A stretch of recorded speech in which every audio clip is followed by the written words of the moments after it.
é que esta noite vamos ter aqui Natália Correia, Boaventura Sousa Santos, António Quadros e Fernando Rosas. Natália Correia, boa noite. Existirá, de facto, um perigo real do seu texto poder vir a constituir-se em justificação ideológica para a absorção de Portugal pelo grande mercado espanhol? Eu considero isso um insólito desvirtuamento do sentido do meu texto. Bom, para já somos todos hispanos é uma frase que não é minha, mas de Garrett, e que tem um fundamento cultural e não tem nada a ver com os problemas económicos levantados a propósito da nossa integração na CEE e dos perigos que daí podem advir com uma absorção de Portugal pelo mercado espanhol. Não tem nada a ver com isso, mas tem a ver, assim, com a questão do nacionalismo.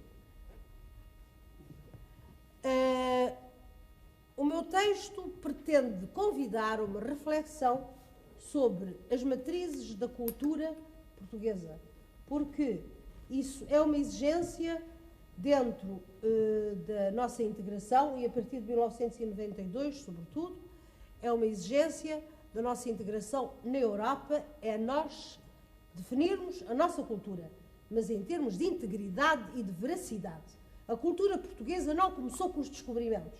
A cultura portuguesa começou antes da nacionalidade. E nós temos que assumir os elementos de ibericidade. Repare que eu tenho cuidado sempre de pôr a tónica em ibericidade e evitar o ibérico, porque o ibérico está dicionarizado como um fenómeno que se produziu, e particularmente no tempo do liberalismo, quer dizer, da União Ibérica. Eu não defendo nenhuma União Ibérica, pelo contrário. Eu defendo é que Portugal assuma as suas raízes ibéricas ou as matrizes ibéricas da sua cultura, a par, naturalmente, de tudo aquilo que vem depois. Não podemos esquecer, portanto, o Sr. Doutor Sousa Santos, se me permite, desvirtuou o meu texto, considerando, o que me é muito elogioso, considerando a justificação ideológica para a absorção de Portugal pelo mercado espanhol. Eu pergunto-lhe, Sr. Doutor, se não tem medo de outro tipo de absorções. Porquê só em Espanha? Porquê? Não receia, por exemplo, com a circulação livre de capitais, os grandes capitais europeus se imponham aqui à custa da barateza da mão de obra nacional e então que sim, que sejamos uma colónia desses grandes capitais? Não receia isso, Sr. Doutor? Só lhe mete medo o papão espanhol? Bem, eu ia pedir realmente ao Dr. Boaventura Sousa Santos para entrar na discussão. Já está lançada, vamos então... Claro, que é evidente. Eu aceito que possa ter sido da minha parte um desvirtuamento da tese da doutora Natália Correia. Não diria que é insólito. Eu penso que o texto, enfim, talvez seja um pouco vulnerável a este tipo de interpretação que eu fiz. É evidente que eu tenho medo da absorção de Portugal, não apenas no mercado espanhol, mas nos outros possíveis mercados. Aliás, o grande problema que nós vamos enfrentar nos anos 90 é a dificuldade de distinguirmos o que é espanhol e o que é internacional. Precisamente porque, como é do conhecimento de todos, cada vez mais as multinacionais japonesas, americanas, estão a criar uma divisão ibérica, instalam-se em Madrid, cada vez mais em Madrid, onde tem os seus serviços financeiros, onde tem os seus serviços de marketing, onde tem os seus serviços de gestão e depois, provavelmente, instalam em Portugal apenas aquelas atividades que são suscetíveis de vir captar a nossa mão de obra de barata. Portanto, é evidente que eu, neste momento, tenho, e acho que é uma preocupação de todos os portugueses, e penso que é uma preocupação também da doutora Natália Correia, qual é a melhor maneira de nós podermos salvaguardar a nossa especificidade naquilo em que nós pensamos que ela é positiva e deve ser salvaguardada. Podemos discordar nos meios, obviamente. Agora, eu chamava a atenção da doutora Natália Correia, se o Sr. Alexandre Manuel me permite, por que razão é que nós temos um outro surto de iberismo, é curioso, iberismo, ibericidade, como queira, mas faz agora 100 anos, exatamente entre 1850 e 1888, publicaram 150 títulos em Portugal sobre a questão ibérica e o iberismo. Era a questão da decadência conjunta, era a questão da regeneração conjunta. Por que razão é que nós, em final do século, voltamos a ter, de alguma maneira, ou provavelmente podemos vir a ter, mais um surto de ibericidade? Parece que é um ciclo da história portuguesa. Eu gostava de lhe perguntar, porque eu tenho a minha justificação naturalmente para isso, eu acho que há razões sociológicas para que se renove o ciclo. Agora, porquê no seu entender? Essa é que é a questão. Será que o ultimato de 1850, de 1890, o ultimato inglês, tem uma nova versão, que é o ultimato do mercado único de 1992? O Sr. Doutor, pode-se evidentemente encontrar um paralelo, quer dizer, realmente Portugal, para voltar as costas à Espanha, sujeitou-se a uma espécie de protetorado inglês. Quer dizer, isso talvez, transposto hoje para a Europa, muita gente receia que hoje a Europa representa aquilo que a Inglaterra representou em termos económicos, não é verdade? Mas, quanto àquilo que me diz, que as multinacionais europeias e japonesas não distinguem Portugal de Espanha,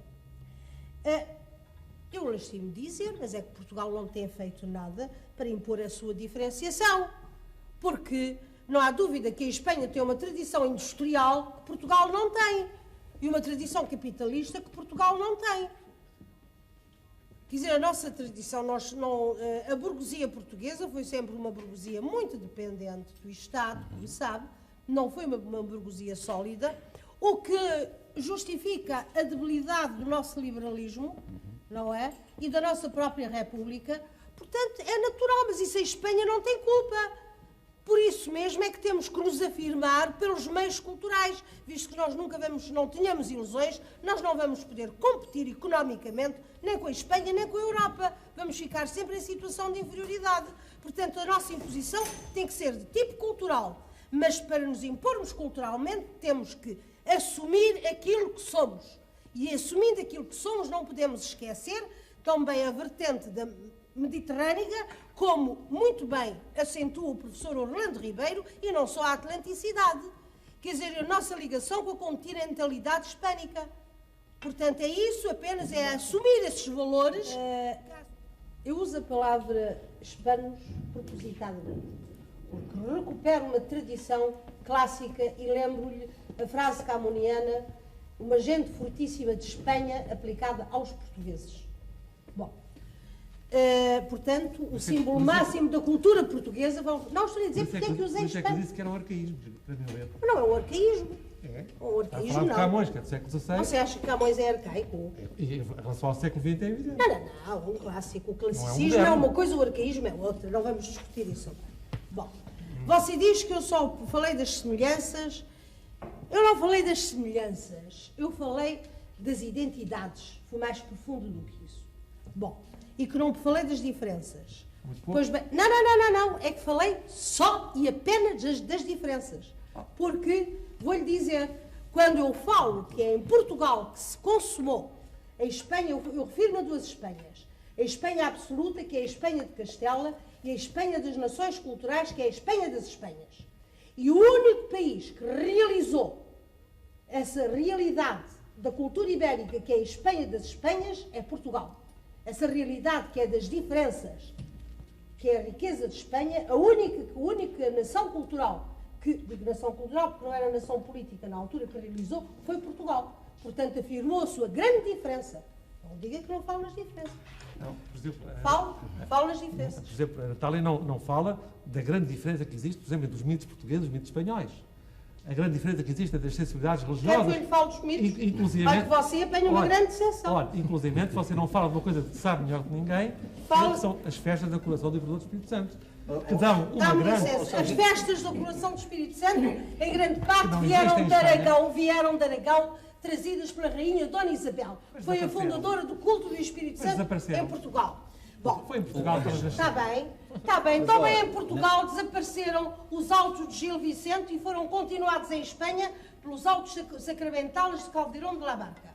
Se me desse licença... E se quer que eu lhe fale, vamos falar dos mitos. Eu só ia pedir desculpa por interromper.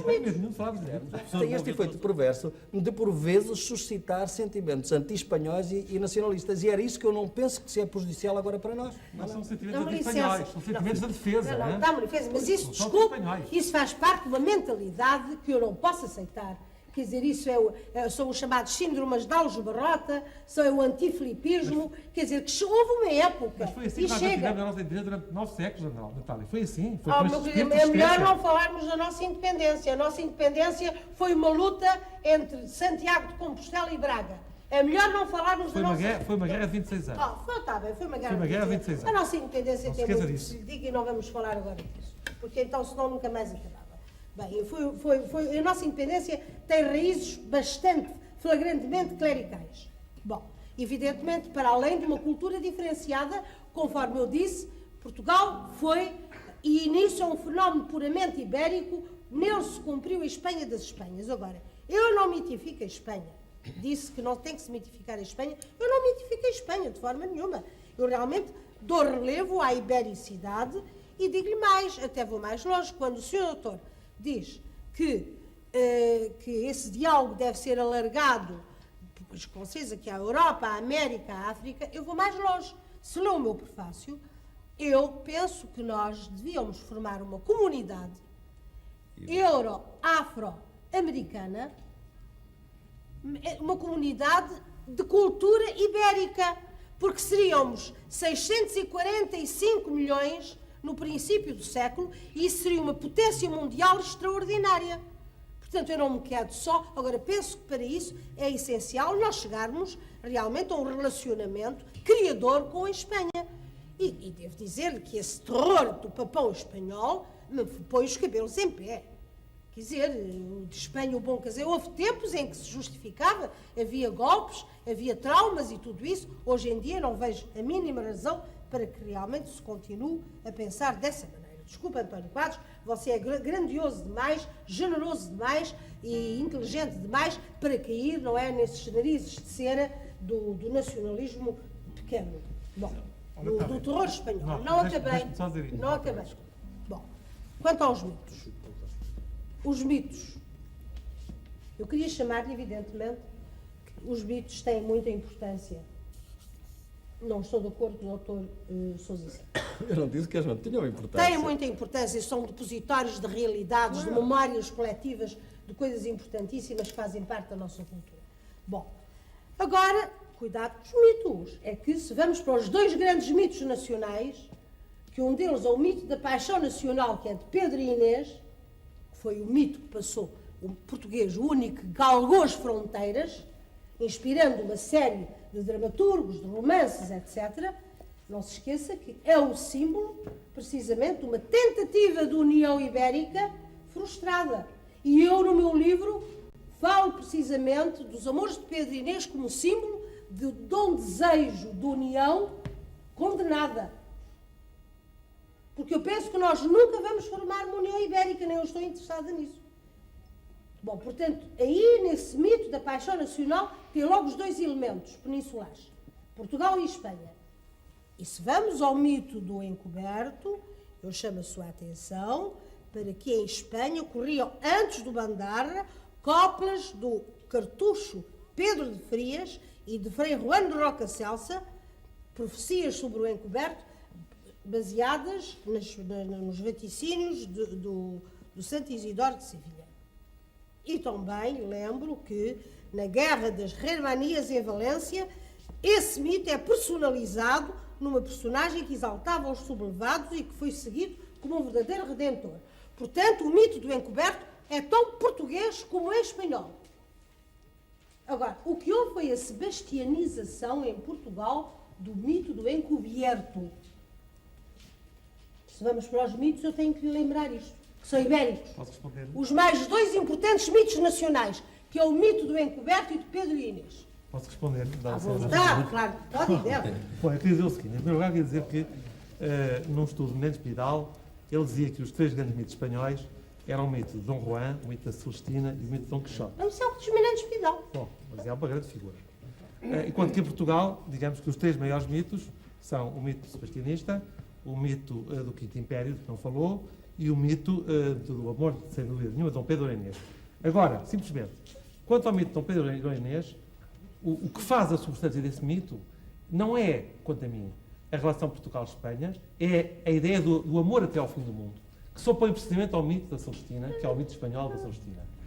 Por outro lado, o encoberto espanhol é um mito local, regional, que não se desenvolveu em mitema, como o submarino português, que vem até ao Fernando Pessoa e até a muitos poetas modernos, como sabe. Não estás de acordo. O mito do encoberto português é totalmente diferente do Mas eu não pequeno digo mito que regional não. do encoberto Não, espanhol. mas aparece primeiramente em Espanha. Não, desculpa, aparece com o Rei Artur.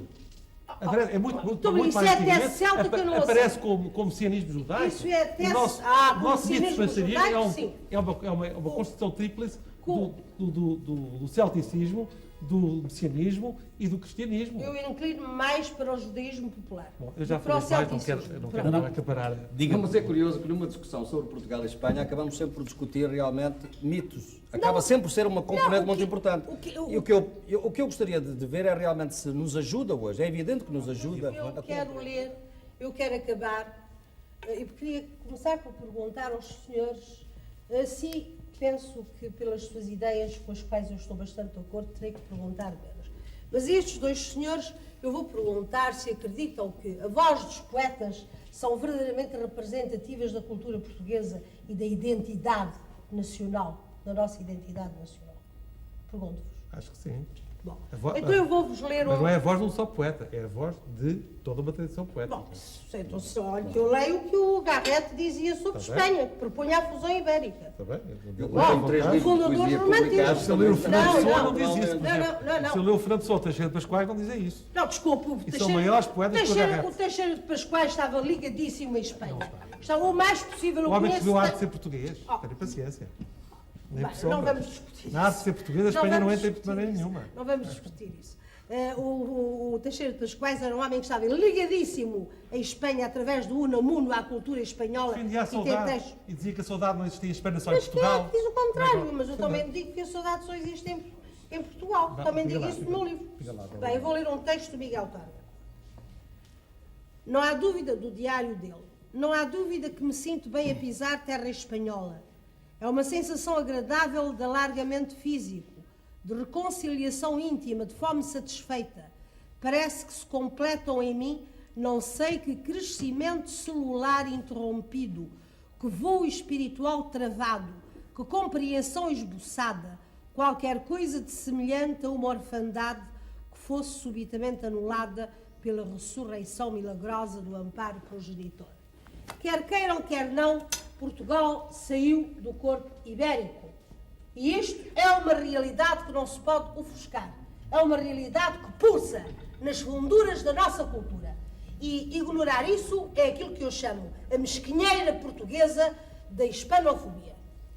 Gostaria de não ter que terminar. Queria só Faça fazer o favor. um senhor. Não, isto não é contra si, é contra Não, fazer só um ligeiro comentário. Poderia contra depender das minhas palavras e das palavras de todas as pessoas que aqui estão, que haveria alguma animosidade em relação à Espanha. Pelo contrário, eu devo dizer pessoalmente que sou um grande amigo da Espanha, que sou um grande apreciador da cultura espanhola, que sou convivente com muitos grandes intelectuais espanhóis e que, de facto, sou admirador da cultura espanhola. Simplesmente, o que eu penso é que nós temos que afirmar a nossa Portugalidade acima de tudo. Isso é bom. Quem não E quer, este é o ponto, é este, só este, mas quem nada. não quer isso? Muito obrigado. É dos programas que eu gostaria de não ter que terminar. Apesar de tudo, houve hoje aqui, nesta divergência, algumas respostas à questão importante de saber o que somos.